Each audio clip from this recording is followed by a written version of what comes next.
mennta- og menningarmálaráðherra, rektor Háskóla Íslands, ágætu ársfundargestir, nær og fjær. Ég býð ykkur öllum hjartanlega velkomin til þess ársfundar sem ber yfirskriftina Nýsköpun í kennslu. Ég heiti Guðbjörg Linda Rafsdóttir og ég prófessor í félagsfræði og aðstoðarrektor vísinda hér á bæ og ég mun vera fundastjóri hér í dag. Ársfundurinn haldinn lögum samkvæmt eða eins og segir í 27. grein laga opinbera háskóla að háskóli skal árlega halda opinn ársfund þar sem fjárhagur skólans og megin atriði starfsáætlunar hans eru kynnt. Á eftir ávarpi mennta- og menningarmálaráðherra mun Jón Atli Benediktsson, rektor Háskóla Íslands, fjalla fjármál og svona stikla á stóru það helsta sem gerðist hjá okkur árið 2019. Og í kjölfar þess þá verður undirrituð viljayfirlýsing húsnæðismál menntavísindasviðs. Mjög spennandi. En nú býð ég okkar ágæta mennta- og menningarmálaráðherra Lilju Dögg Alfreðsdóttur að koma upp á svið. Gjörðu svo vel, Lilja.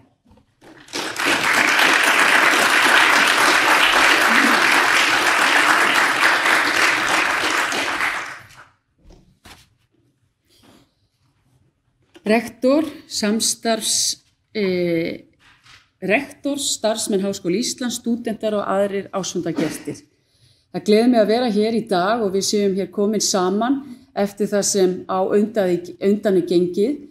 Hvernig hefði grunað að við myndum lenda í heimsfaraldri hérna í upphafi árs og manni hafi nú fundist fregnina frá Kína vera svolítið óþægilegar og það var nú þannig að í mínu ráðuneyti að ég verð nú að viðurkenna, ég hafði miklar áhyggjur af þessu og við fórum að senda mjög fljótlega út tilmæli og leiðbeiningar það hvernig við myndum takast á við þetta. Strax 17. febrúar óskuðum við eftir því að skólar myndu undirbúa sig undir eitthvað svona. En grunaði mig að þetta yrði svona? Nei, aldrei nokkuð tíma. En grunaði mig það að við myndum ná utan stöðuna, að menntakerfið í heild sinni myndi gera það. Já, ég var alveg sannfærð það. Og ég vil bara nefna það að Ísland eina ríkið í veröldinni sem hélt leik- og grunnskólum gangandi, setti framhaldsskólastigið og háskólastigið alveg í fjarnám svona. Og það ekkert nema stórkostlegt forystu fólk í öllu menntakerfinu sem getur unnið svona þrekvirki. Og þið öll hér inni vinsalast takið þetta til ykkar vegna þess að mikið af því fólki sem þið eru búin að leiðbeina og sinna gerði þetta. Sumir segja, en hvað með Svíþjóð? Svíar náðu ekki eins vel utan COVID eins og við. Þannig að við bæði náðum að halda utan samfélagið okkar og líka ná árangri gagnvart COVID-19. Og þetta svo lofsvert og ég vil bara þakka háskólastiginu fyrir það að hafa tekið svona á þessari áskorun eins og þið gerðuð. Og ég vil bara segja ykkur, ég verð enn meir því ég sé alla vera útskrifast úr sem stúdenta eða úr iðnnámi og maður að sjá allar þessar útskriftarveislur og allt þetta. Þetta var bara ekki sjálfgefið og þetta hefði aldrei tekist nema með framúrskarandi forystu fólki í öllu skólakerfinu. Mér langar að nefna annað í þessu að auðvitað stöndum við frammi fyrir þó að við séum auðvitað, nú sumar og við erum auðvitað öll svolítið í hjarta okkar fegin og glöð hvernig þetta hefur gengið. En það heldur ekki hægt að horfa fram hjá því að til dæmis atvinnuhorfur nemenda eru bara gjörbreyttar. Og það sem við réðumst í með ykkur enn og aftur við þurfum að gera tvennt. Við þurfum annars vegar, aðalmarkmiðið að allir hafi eitthvað að gera, að það sé virkni í samfélaginu okkur. Og við réðumst í það að fara í sumarnám með öllu háskólastiginu og endurmenntun og líka framhaldsskólastiginu. Og enn og aftur það að ganga alveg gríðarlega vel vegna þess að það tekið svo vel í hlutin. Og við erum að sjá tölur í sumarnámið sem alveg ótrúlegar, alveg gríðarlega virkni. Og það sama má segja alla þá atvinnu sem búið að skapa fyrir nemendur að við getum mögulega bara náð utan þessa áskorun. Og af hverju þetta svona mikilvægt? Jú, það vegna þess að það svo erfitt fyrir ungt fólk sem hefur venjulega alltaf getað gengið að því vísu að vera með vinnu yfir sumarið eða hafa eitthvað að gera, að fara svo inn í næsta vetur án þess að hafa haft neitt sérstakt fyrir stafni. Þannig að ég segi bara mjög vel gert allt háskólasamfélagið og Háskóli Íslands. Mér langaði líka að nefna annað sem mér finnst alveg hafa gengið vonum framar og það ásókn í kennarastarfið. Og við höfum séð núna á bara 24 eða 36 mánuðum algjöran viðsnúning. Og það að mínu mati, og ég sagði örugglega á síðasta ársfundi, að mér fannst það einn stærsta áskorun þegar ég tók við embætti að ef þú ert með menntakerfi þar sem lítil ásókn í það að fara í kennaranám, þá bara hrynja stoðirnar, hægt og örugglega. Og ég tel að þær kerfisbreytingar sem við höfum ráðist í með menntavísindasviði og alveg ótrúlega öflugu fólki þar og kennarafórustunni og að leiða alla saman og setja þetta eina leyfisbréf á þar sem þú ert með eitt leyfisbréf þvert á þessi skólastig, auðvitað, og það aðgerðir sem við höfum farið í, búið að snúa þessu algjörlega við, 180 gráður. Og af hverju ég að tala um þetta? Jú, það vegna þess að það sýnir okkur að við erum með skýra sýn, skýrt markmið, við ætlum að snúa þessu við og við ætlum að fá fólk í lið með okkur til þess að gera það, þá það hægt. 118% aukning í framhaldsnám í leikskólakennar. Því að þetta algjörlega stórkostlegt og ég hef líka mikla trú á því að það séu alveg ofboðsleg tækifæri til jöfnunar í samfélaginu á leikskólastiginu.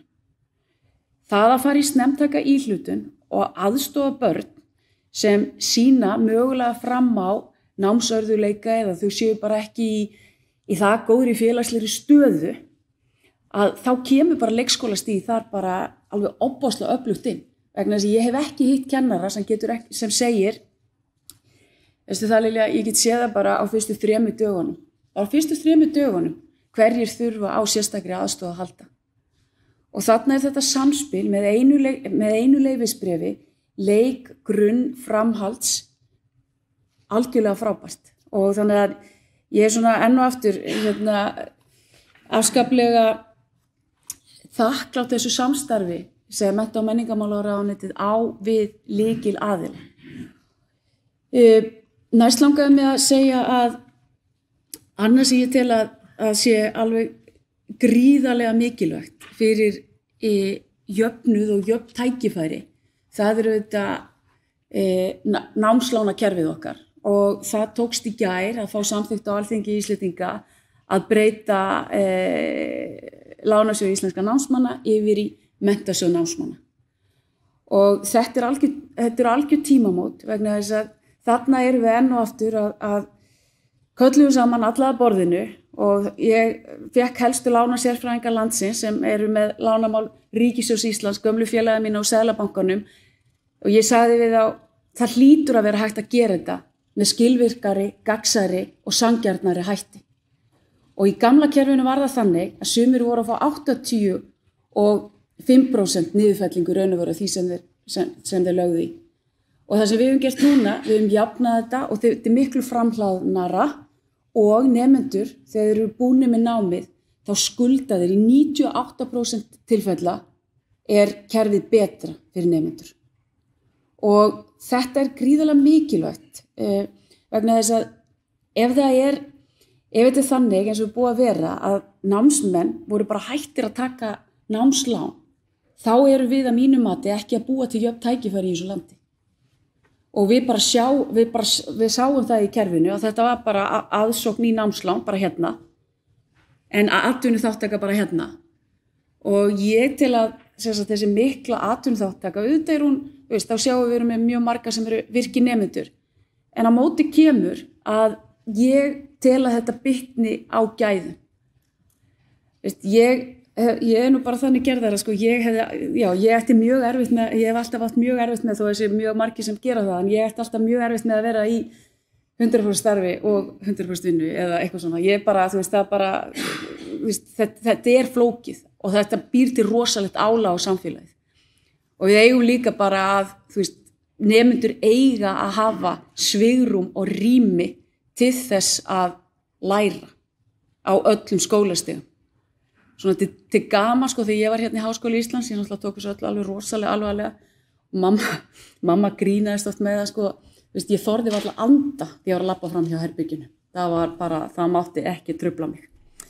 Það sem ég er svolítið að segja að þeir nemendur sem eru í aðstöðu og eru með þannig, sko, koma frá heimili sem, þú veist, halda niður sér handanum þegar það er að labba fram hjá nemandanum, að þeir bara hafa verið bara í betri aðstöðu út af því að við erum ekki búin að ná utanum menntasjóðan þessu jöfnu tækifæri. Og auðvitað annað sem við þurfum líka að bæta. En þetta á að vera þannig að allir sem vilja fara í nám, geti farið í nám og það séu engar hindranir, af því að það ákveðin hindrun ef þú þarft að vera í mikilli vinnu með námi. Hvernig það hindrun? Jú, það minnkar möguleika en að til dæmis á það fara í framhaldsnám og að tileinka í náminu algjörlega og vera með framúrskarandi árangur. Og mér finnst þetta svona að vera, veist, við erum búin að ná þessu núna með menntasjóðinn og að gera hann að mínum mati sanngjarnari, gagnvart fjölskyldufólki og öllu því, en við þurfum að halda áfram þessari vegferð. Það sem ég er náttúrulega mjög ánægð með yfirskriftina á þessum ársfundi, það er nýsköpun. Og mér langar svona í loka orðunum að segja, þú veist, það á alveg gríðarlega vel við þessi nýsköpun. Hvergi nokkuð tíman held ég bara á síðustu 100 árum í sögu menntakerfisins hafa kennarar, forystufólk, nemendur eða nokkrir þurfti að vera svona framsækin og bara fara í alla þá nýsköpun sem möguleg er. Og ég var duglega að heimsækja skólana eftir COVID líka af því að mér fannst þetta bara svo áhugavert. Hvernig gerðu þetta? Og ég fór inn í heimsótti menntaskólann í Hamrahlíð og Kvennaskólann og eitt af því sem ég var ekki alveg búin að átta mig á að þau þurfti að fara alveg í, bara kennarinn þurfti bara að vera í beinni útsendingu, í 8 tíma að kenna. Og það var eitthvað sem var algjörlega nýtt og að tileinka sér alla þessa tækni. Þannig að ég segi þetta, yfirskriftin á þessum ársfundi er algjörlega frábær og mjög kærkomin. Svona að lokum þá vitum við að það eru spennandi hlutir að fara að gerast varðandi húsnæðismál og við erum að fara að skrifa núna viljayfirlýsingu uppbyggingu hér í Vatnsmýrinni fyrir menntavísindasvið og ég hef lagt ríka áherslu á að styrkja allt sem tengist menntavísindasviði og ég er alveg gríðarlega ánægð með forystuna sem þar og hvernig Háskóli Íslands og forystan þar að styðja við menntavísindasvið og af hverju legg ég þessa sérstöku áherslu á það enn og aftur eins og ég sagði í innganginum mínum að það grunnurinn að framúrskarandi menntakerfi á menntavísindasvið. Það það sem kennararnir okkar eru og það það sem krafturinn kemur og því öflugra sem menntavísindasvið því öflugra sem kennaranám og allt þetta, því betra menntakerfi erum við með. Þannig að ég ætla að hafa þetta loka orðin og þakka ykkur öllum kærlega fyrir, sérstaklega gott samstarf og skilst að Jón Atli Benediktsson rektor sé næstur. Takk fyrir.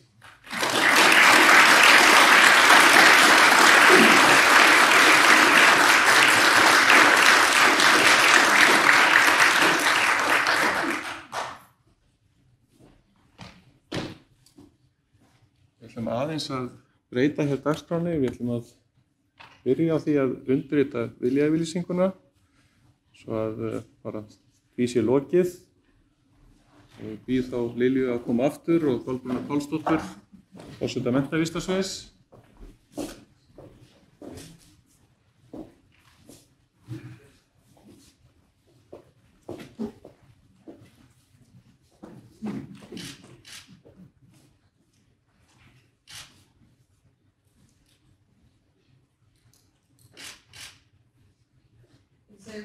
Gríðarlega ánægjulegt að ná þessu að efla menntavísindasvið og tengja öllum háskólum.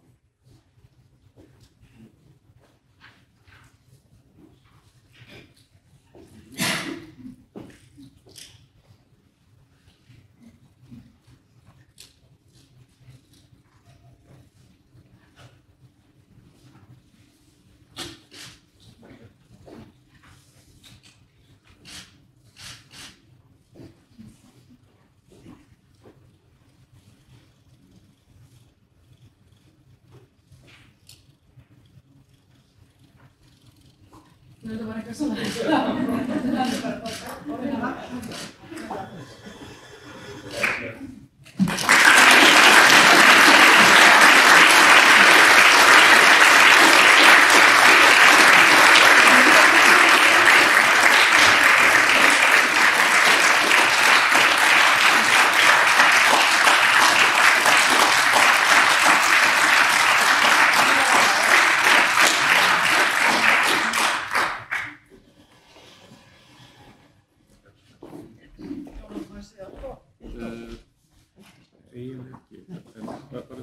Bara ég ætla bara að þakka kærlega fyrir hlýorð Lilju í garð okkar allra hér í háskólanum og við bindum miklar væntingar við þessa viljayfirlýsingu og við vitum að Lilja lætur verkinn tala. Þannig að þetta er mjög spennandi. Takk fyrir.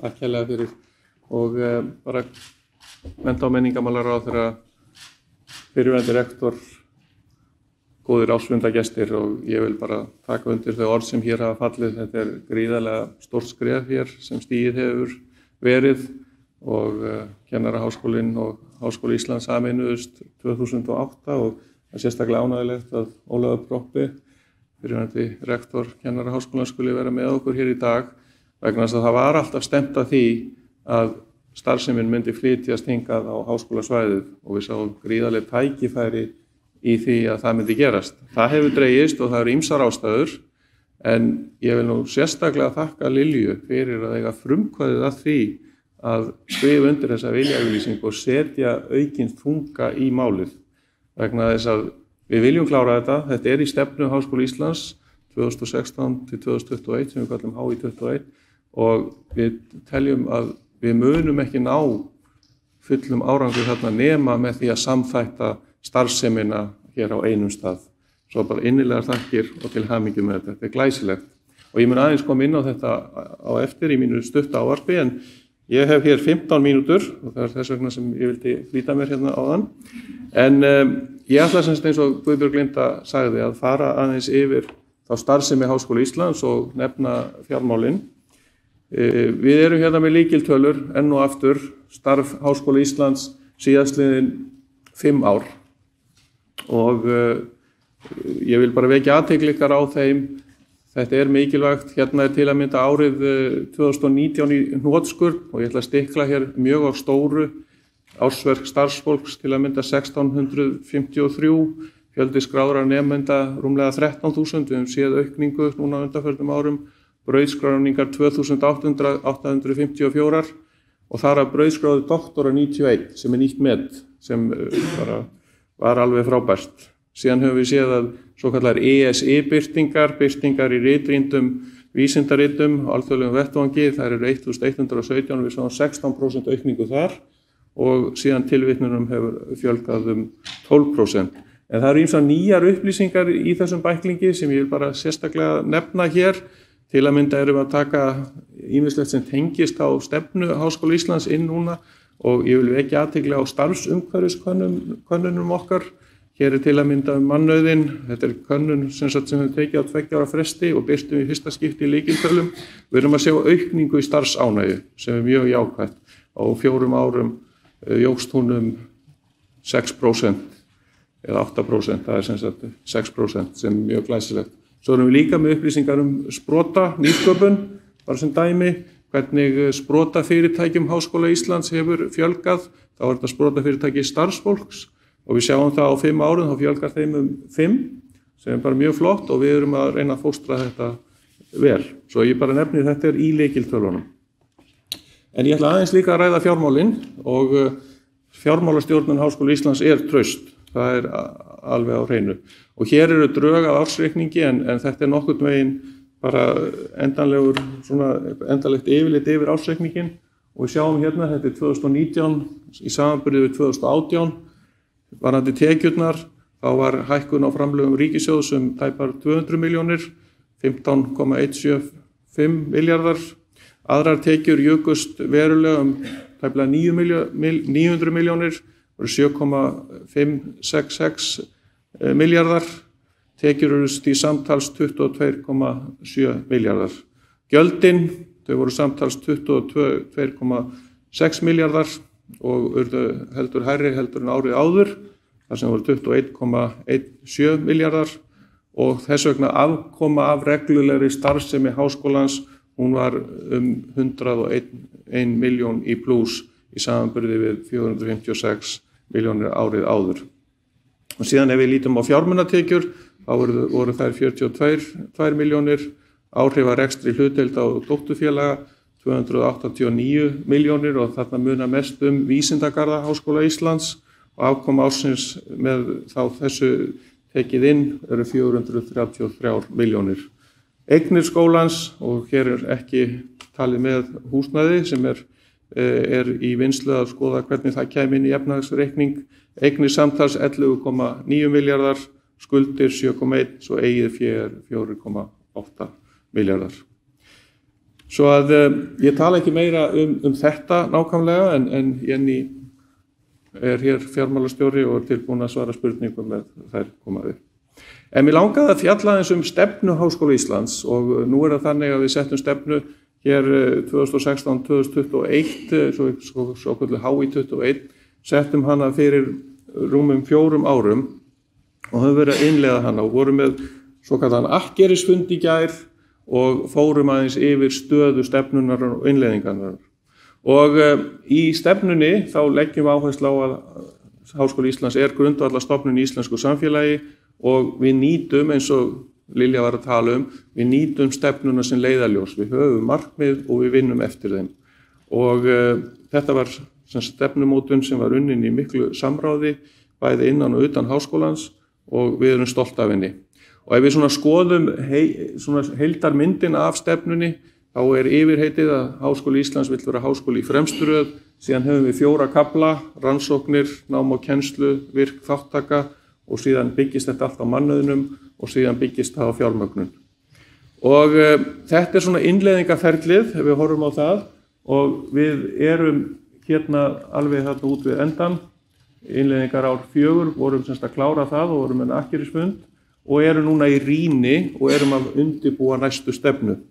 Og ef við horfum aðeins á hvernig innleiðingin hefur tekist, í stefnunni þá vorum við með 75 aðgerðir í þessum 4 köflum og vorum með 3 grunngildi, akademísk frelsi, fagmennska og jafnrétti og við sjáum það að ef við horfum á þetta að við höfum á þessum árum, þessum 4 árum, þá höfum við hafið innleiðing á 72 aðgerðum af 75 og höfum flokkað þetta í A og B aðgerðir og þessar A-aðgerðir eru 72, 3 eru ennþá ekki komnar alveg á dagskrá, en við sjáum aðgerðirna dreifast nokkuð jafnt yfir þessa 4 kafla.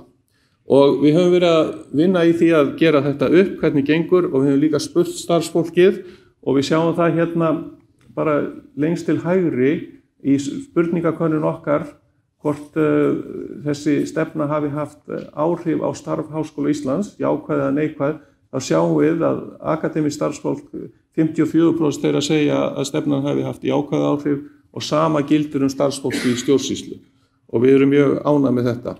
Síðan höfum við líka verið að skilgreina árangursvísa og í þessum 4 köflum þá höfum við skilgreint 19 árangursvísa og við notum svona kerfi, umferðarljósakerfi, grænt þýðir, það hækkun, sterk staða, gult, misvísandi staða á mælikvörðum, einhvers konar viðvörunarljós, rautt, lækkun, veik staða og hvítt, það vantar gögn eða bara ein mæling sem við höfum.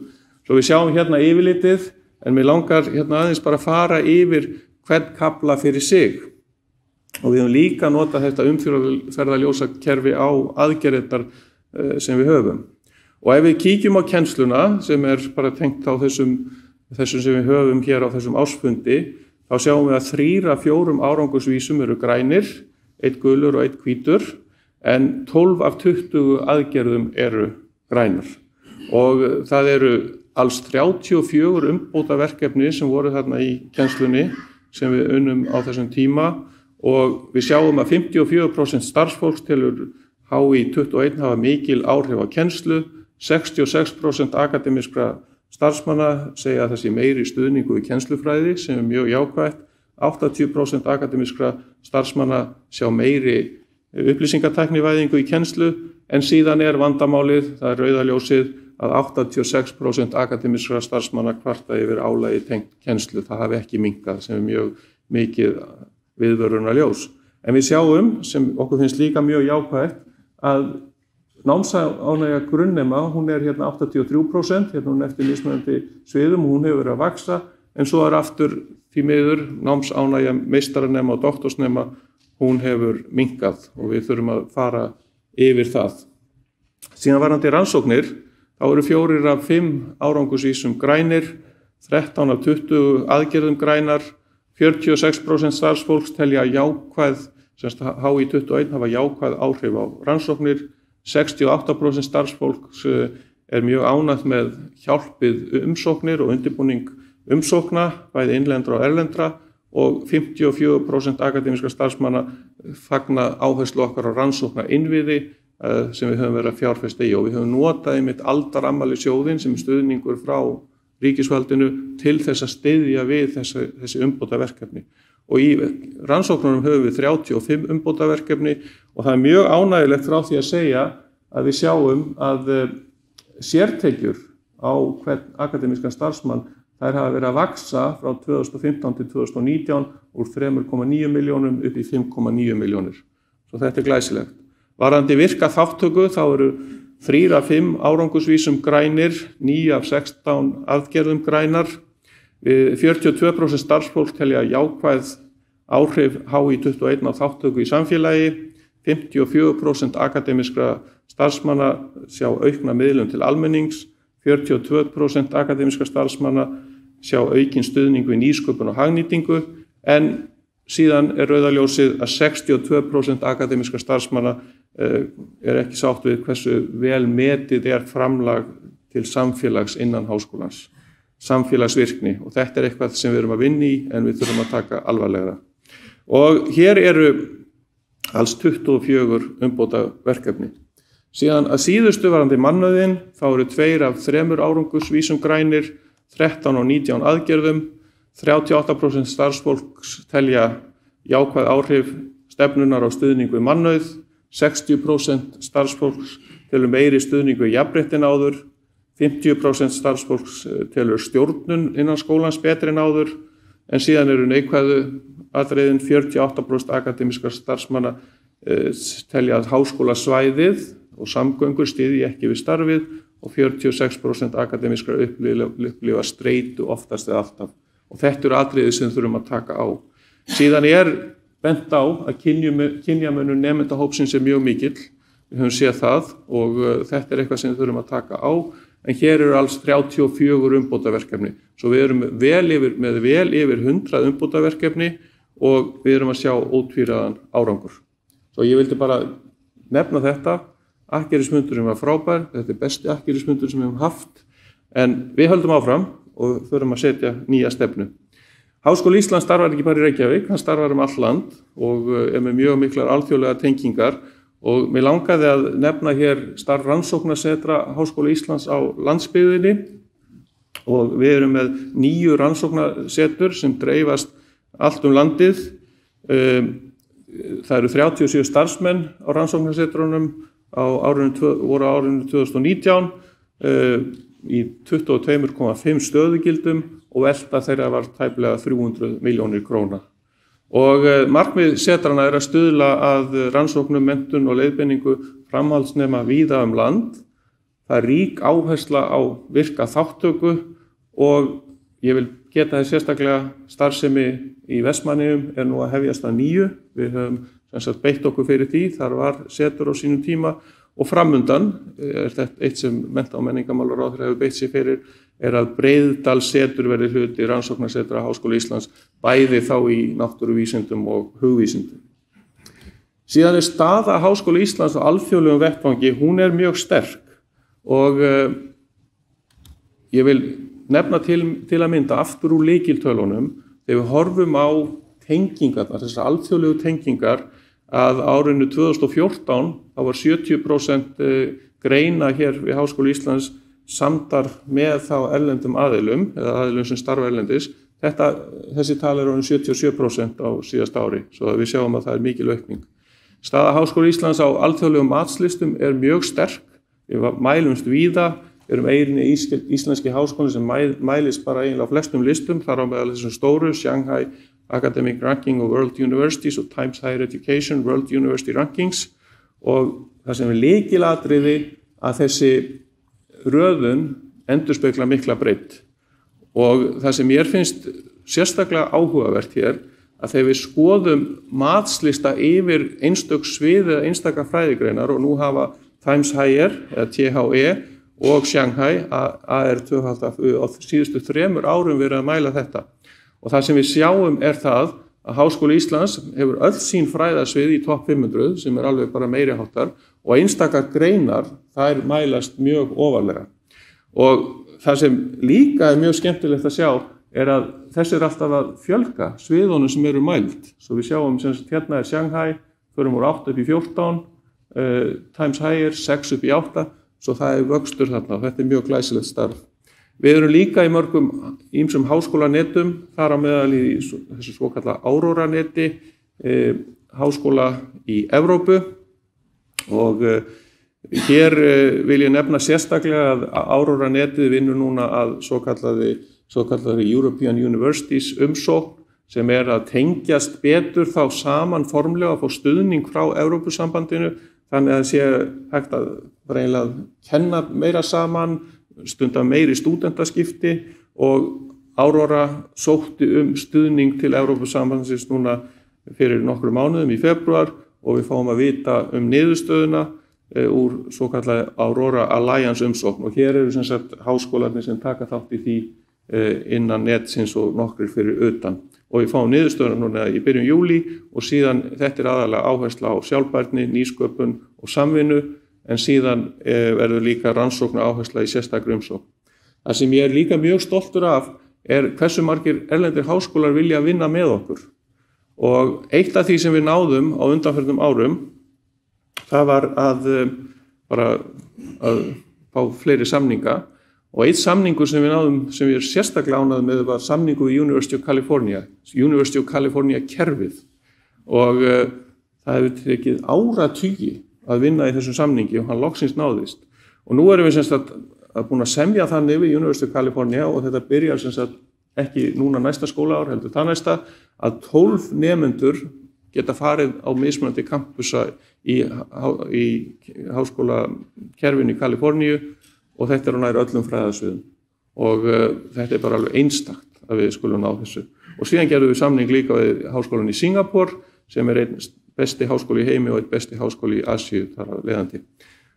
Örstutt varðandi framtíðarskipulag, við leggjum mikla áherslu á þetta, og við sáum að starfsfólki ekki ánægt að búa til campusskipulag, og við höfum fengið ráðgjafa til þess að koma með tillögur það, grænan, samhangandi campus.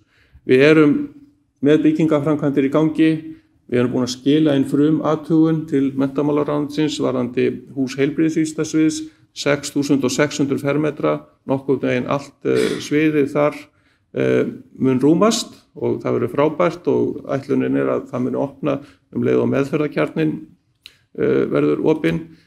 Hér rís hratt hús íslenskunar á að vera tilbúið 2023, og Háskóli Íslands sem þriðjung húsins á móti stofnun Árna Magnússonar.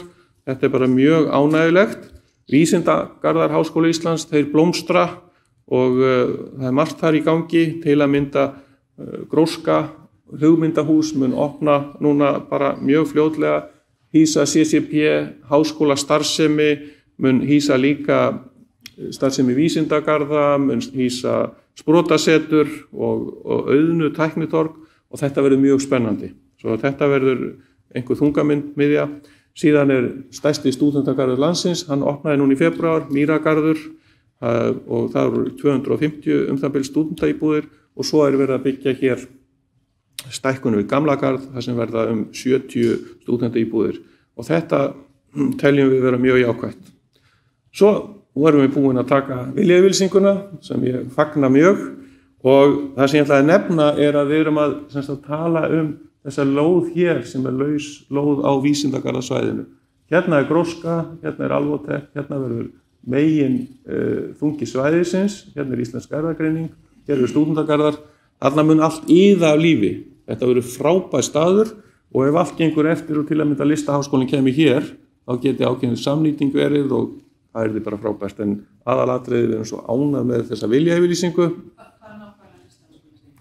Hann yrði bara hér, þá, já, nokkurn veginn. Og það væri frábært vegna þess að það myndi bara þýða enn meiri samþættingu. En mínu máli lokið, þetta er bara viljayfirlýsingi sem undirrituðum. Kærar þakkir.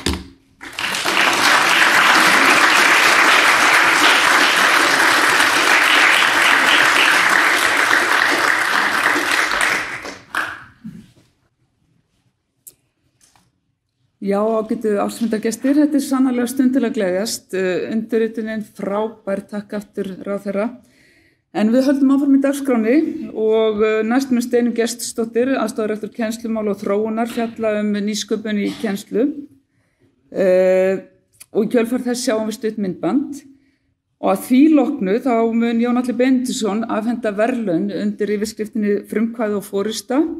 Þetta er verðlaun sem við veittum fyrsta skipti fyrir ári síðan og við ætlum að halda því áfram hér og nú.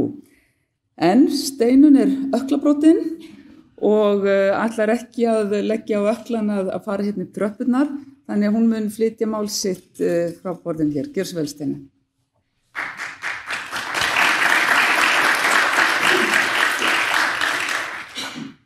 Kæri mennta- og menningarmálaráðherra og góði gestir. Það er algjörlega óhætt að fullyrða að það sé mikil gróska í kennslumálum við Háskóla Íslands. Eins og Jón Atli nefndi, þá erum við að gera upp stefnu Háskóla Íslands þessa dagana og við vorum með hálfsdags vinnufund tileinkaðan því í gær allra helstu stjórnenda skólans og þar sem við rýndum árangur stefnunar. Og sú rýni byggir á 100 blaðsíðum af gögnum og ein megin niðurstaða þeirra rýni að sennilega hafa framfarir í starfi skólans á þessu stefnutímabili verið hvað mestar á sviði kennslu. Og Jón Atli fór yfir svona megin niðurstöðnar en mér langar að nefna aðeins nokkra hluti, sérstaklega þessa 2 punkta að 80% kennara segja að það hafa orðið mikla breytingar og upplýsingatæknivæðingu í kennslunar og það er að hluta til COVID að þakka því miður. En 65% kennara segja líka að við höfum aukið kennslufræðilegan stuðning innan skólans og það er algjört lykilatriði að þessar 2 tölur fari saman því að við viljum aldrei nýta upplýsingatækni í kennslu nema henni sé stýrt, sýninni sé stýrt af kennslufræði. Þannig að þetta var ánægileg niðurstaða. Námsánægja grunnnema há og hækkar á öllum fræðasviðum eins og Jón Atli nefndi og svo langar mig að nefna þessa 2 punkta varðandi meistara- og doktorsnám. Við höfum sett 300 milljónir í stuðning við meistaranámið núna bara síðustu 2 árum og við höfum mikið aukið stuðning við doktorsnema. Bæði hækkað styrki, fjölgað þeim og það fylgir þeim rekstrafrí og fleira, auk þess að við höfum aukinn faglegan stuðning við leiðbeinendur. Og við vonum að þetta skili sér á næstunni í hærri námsánægju á þessum 2 fræðasviðum og ég þykist nokkuð viss að það muni gerast. Þetta var örstutt umgjörð kennslunar sem við höfum lagt mikla vinnu í að styrkja. En nýsköpun í kennslu, hún á sér ekki stað nema með tilkomu kennara og frumkvæði kennara, yfirleitt í samstarfi við nemendur.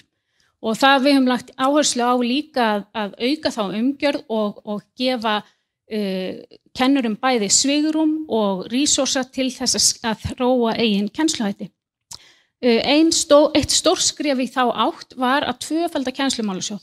Það er eini sjóðurinn innan skólan sem við höfum tvöfaldað á stefnutímabilinu og öll þessi aukning fór í stór þróunarverkefni á vegum deilda og sviða. vegna þess að deildirnar sjálfar vita best hvar hægt að þróa námið og það gert í miklu samtali við nemendur og þessir peningar fóru allir í slík þróunarverkefni. Við höfum líka kennsluafslátt fyrir kennara í fyrsta sinn. Nú geta kennara sótt það árlega, þar að segja að fá leyfi til kennslu, til að afla sér þekkingar og handleiðslu, til þess að þróa eigin kennslu og umbylta síðan eigin námskeiðum í kjölfarið. Og kennsluakademían sem að mörg ykkar þekkja, hún var sett á fót, hún verður núna fyrir alla opinberu háskólana sem var að frumkvæði ráðuneytisins og var sérstaklega ánægilegt og hún bara í startholunum og kennarar geta sótt hana núna strax í haust eða aðilda henni. Og síðan höfum við stór aukið aðstoð og stuðning við kennara. Sérstaklega inn á fræðasviðunum, þar eru nú kennslu þróunarstjórar sem eru fagaðilar á sviði kennslu inn á hverju einasta fræðasviði til að hafa þá sem næst kennurunum sem þurfa að nýta sér þann stuðning. Við erum líka með aukna kennsluráðgjöf og kennslumiðstöð hefur stóraukið þjónustu sína sem var nú öflug fyrir, ekki síst á formi rafrænnar upplýsinga eins og vídeóa og annars efnis fyrir kennara. Ég myndi segja að augljósasta gróskan í kennslumálum auðvitað notkun rafrænna kennsluhátta.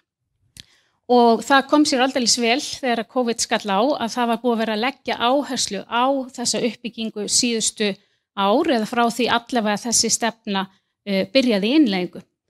Þannig að Canvas nýja námsumsjónarkerfið okkar sem í innleiðingu. Það var prófun á því núna á þessu misseri og hefst á fullum þunga í haust. Það leyfi ég mér að segja hafi gengið vonum framar. Innleiðingin hefur verið til mikillar fyrirmyndar og við sjáum mikla ánægju hjá þeim nemendum og kennurum sem að hófu það starf. Þannig að sem dæmi þá voru 2000 nemendur sem að voru í þessum byrjunarhópi, svo að segja allir voru mjög virkir. Það að segja þeir nýttu tæknina vel. Þeir náðu í appið og nýttu það, þau nýttu þetta umhverfi til að hafa samskipti sín á milli, þau nýttu það til að hafa samskipti við kennarann, til að skila sínum verkefnum og svo framvegis sem einmitt það sem að rafræni kennsluháttir að gera, þeir að styðja aðalega við virkni og samskipti milli nemenda og á milli kennara og nemenda. Síðan var rafrænt prófahald, það kom sér vel, Róbert, hversu langt það var komið þegar COVID skall á, þannig að sem dæmi hvernig það hefur tekið flug, að þá 2017 voru 242 próftökur með innspera, þær voru 2019 32.000. Þannig að ég myndi segja að þetta verkefni sé á góðri leið. Og síðan hefur meðfram þessum verkfærum erum við að innleiða fjöldan annan af verkfærum sem við viljum gera aðgengileg bara til að hafa valmöguleikana sem flesta, eins og Feedback Studio, Canvas Studio og fleira. Síðan ekki hægt að sleppa því að nefna edX í tengslum við rafræna kennsluhætti. Við höfum núna framlengt 5 námskeið og það eru 3 í framleiðslu. Heildarfjöldi nemenda sem hafa tekið þessi námskeið Háskóla Íslands eru yfir 20.000 frá 146 löndum og það gaman að segja frá því að þeir eru á aldursbilinu 11 til 92 ára. Það sem skemmtilegt að segja frá líka að það sem COVID gerði meðal annars var að auka notkun innan skólans á edX námskeiðum. Þannig að kennarar á öllum fræðasviðum buðu nemendum bæði og ekki síst sem hluta sumarnáminu að taka edX námskeið við þá erlenda samstarfsskóla og taka svo námsmat hjá sér og það væri tekið sem námskeið við Háskóla Íslands. Þannig að þetta var einmitt eins og við vildum að edX notað, þar að segja að kennararnir okkar nýttu það til að flétta saman við og styðja við þeirra eigin kennslu. Þannig að það var rúmlega 120% aukning nemenda frá HÍ sem að tóku edX námskeið í kjölfarið á COVID og þetta þróun sem alveg örugglega heldur áfram. Síðan að lokum þá langar maður að nefna andstöðuna við rafrænu fjarkennslumöguleikana, það eru bara byggingin sjálf, húskenslunar sem við eigum núna og það Setberghúsið. Þetta var gríðarlega mikilvægt skref og átti að vera og var með tákgrænt fyrir áherslu skólans á kennslumál. Þarna núna ein stoppustöð fyrir kennara fyrir langflesta þjónustu sem snýr beint að kennslunni. Þar algjör fyrirmyndar aðstæða til að taka upp bæði hljóð og mynd. Það stúdíó með bestu mögulegri tækni til að taka upp kennslu og reyndar líka fyrir fjarfundabúnað og fjarkennslu. Þar núna fyrsta flokks myndver líka og stjórnstöðvar streymis úr sölum HÍ og það hafa verið miklar framfarir á síðustu bara 2 árum myndi ég segja í tækninni við að streyma og sem viðkemur fjarkennslu.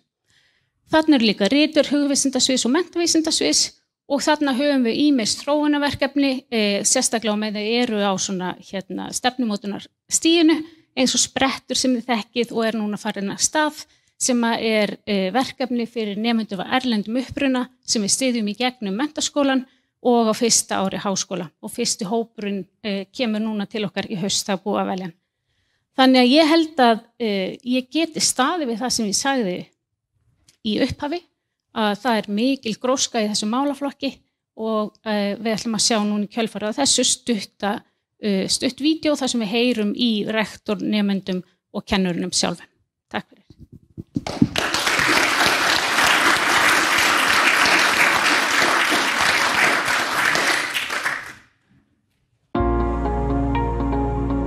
Við höfum á undanförnum árum lagt mikla áherslu á rafræna kennsluhætti og bara nýtt bæði ný tól, nýjan hugbúnað, færustu sérfræðinga, bæði innanlands og utan.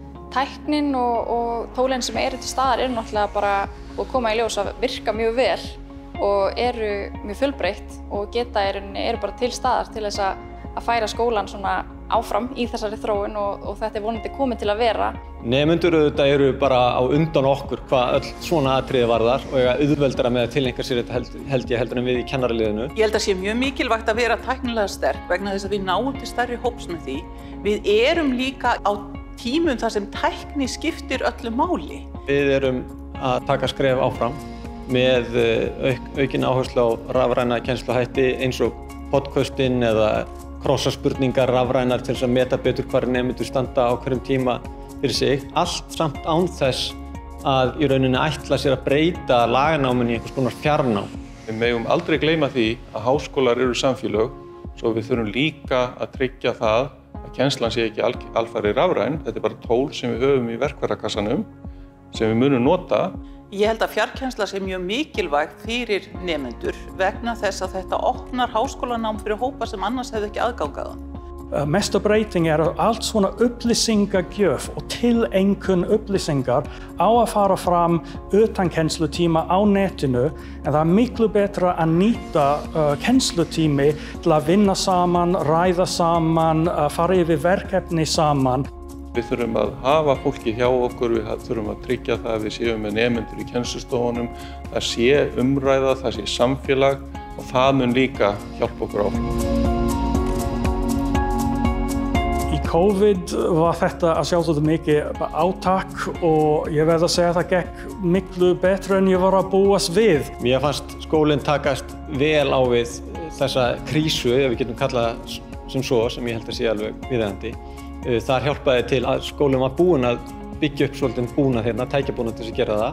Það var í rauninni tekist mjög vel á við þessar áskoranir og við í stúdentarráði spurðum nemendur í könnun hvernig þeim fannst skólinn hafa komið til móts við þessar áskoranir og þessa tíma og þar var yfirgnæfandi meirihluti mjög ánægður með viðbrögð skólans. Mér fannst algjörlega magnað hvernig allir lögðust á eitt, kennarar, starfsfólk, stúdentar, bara til þess að láta verkefnið ganga upp.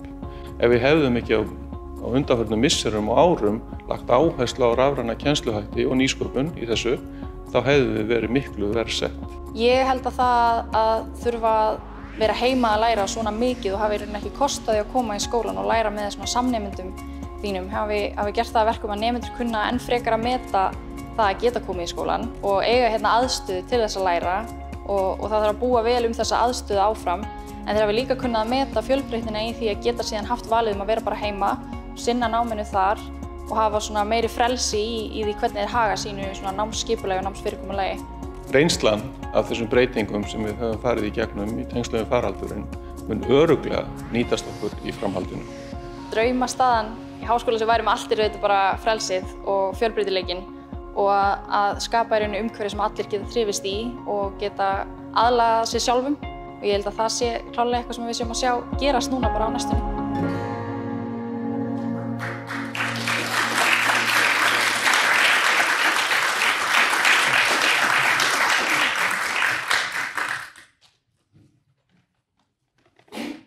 Ég vil nú nota líka tækifærið og þakka Lilju og ráðuneytinu innilega fyrir þeirra forystu í þessu máli þegar við talum COVID. Það skiptir miklu. En góðir ársfundargestir, nú komið að síðasta liðnum á dagskrá þessa fundar sem veiting verðlauna fyrir frumkvæði og forystu í þágu Háskóla Íslands. Þessi verðlaun nú veitt í annað sinn en með þeim vill Háskóli Íslands heiðra hóp eða teymi sem sýnt hefur sérstakt frumkvæði og forystu við uppbyggingu framúrskarandi starfs við skólann. Handhafar verðlaunanna valdir sameiginlega rektor og forsetum allra 5 fræðasviða Háskóla Íslands. Með verðlaununum viljum við undirstrika að alla daga unnið einstakt og fórnfúst starf innan Háskóla Íslands, starf sem sannarlega verðskuldar viðurkenningu, hvort sem á sviði náms og kennslu, rannsókna og nýsköpunar, jafnréttismála, samfélagsþátttöku eða frumkvæðis nemenda svo nokkuð sé nefnt. Góði gestir, verðlaun Háskóla Íslands fyrir frumkvæði og forystu árið 2020 hljóta kennarar Háskóla Íslands og starfsfólk í stjórnsýslu kennslumála sem á síðustu mánuðum tókst á undraskömmum tíma að umbylta kennslu við skólan á afar krefjandi tíma.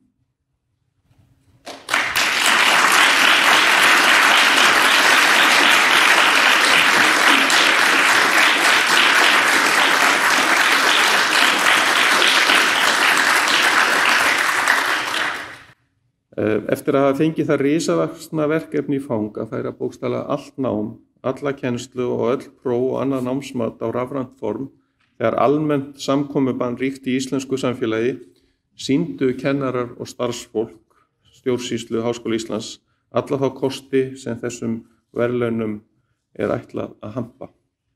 Með dugnaði, ósérhlífni, færni og sköpunarkrafti fundu kennarar, kennslustjórar, kennsluþróunarstjórar og stjórnendur og starfsfólk stoðþjónustu Háskóla Íslands frumlega leiðir til að bregðast við óvæntum og krefjandi aðstæðum og leið að standa vörð gæði þess náms sem Háskóli Íslands býður nemendum sínum upp á. Ég vil þakka þessum stóra og öfluga hópi með því að fá hingað upp á svið einn fulltrúa hvers fræðasviðs og kennslusviðs miðlægrar stjórnsýslu. Og þetta þau, og ég bara bið ykkur að koma bara öll hérna upp. Ásta Bryndís Schram, lektor og kennslustjóri heilbrigðisvísindasviðs.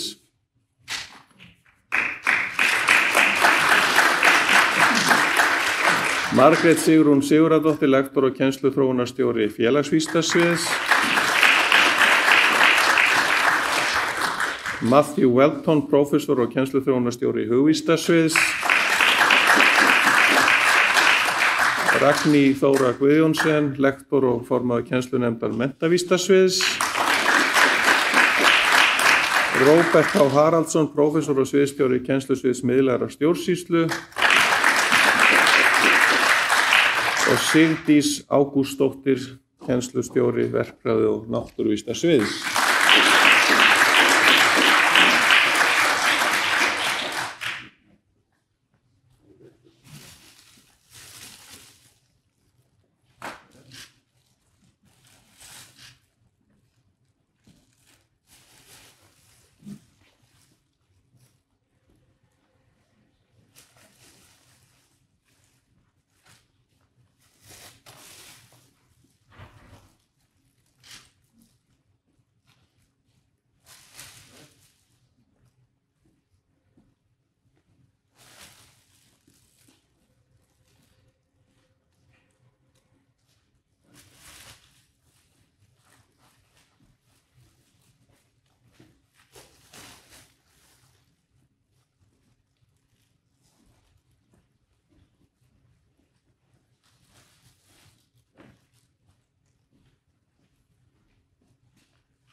Bara gefum þeim gott klapp.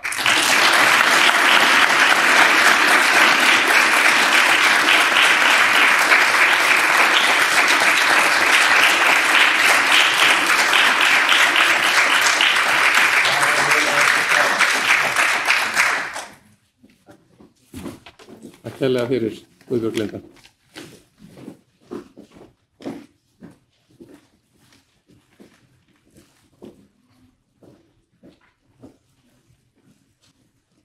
Já, góða gestir.